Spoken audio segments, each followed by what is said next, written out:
Hello అండి, ఏదైనా snacks చేయాలంటే తప్పకుండా ఇలా చేయండి. పిల్లలు అయితే ఇష్టంగా తింటారు. కరకరలాడుతూ క్రిస్పీగా చాలా భలే ఉంటాయండి. మరి ఈ బిస్కెట్స్ ఎలా చేయాలో చూసేద్దాం. ఒక మిక్సింగ్ బౌల్లోకి 1 కప్పు వరకు గోధుమ పిండి, 4 టేబుల్ స్పూన్ల వరకు రవ్వ, 2 టేబుల్ స్పూన్ల వరకు కోకోనట్ పౌడర్ వేసుకోండి. రుచికి తగినట్టుగా షుగర్ వేసుకోండి. నేను 1 కప్పు వేసాను, పర్ఫెక్ట్ గా సరిపోయింది. అందులోనే 1 స్పూన్ వరకు సోంపు ఉంటే వేయండి, లేదంటే స్కిప్ చేయండి. చిటికెడు వంట సోడా వేసేసేయండి.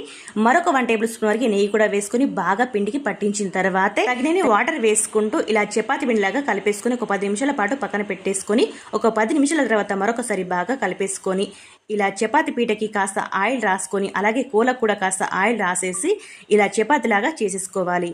ఇలా వీడియోలో చూపించిన విధంగా మరీ పల్చ కాకుండా అలాగే ఇలా మందంగా కాకుండా ఈ విధంగా ఉండాలన్నమాట.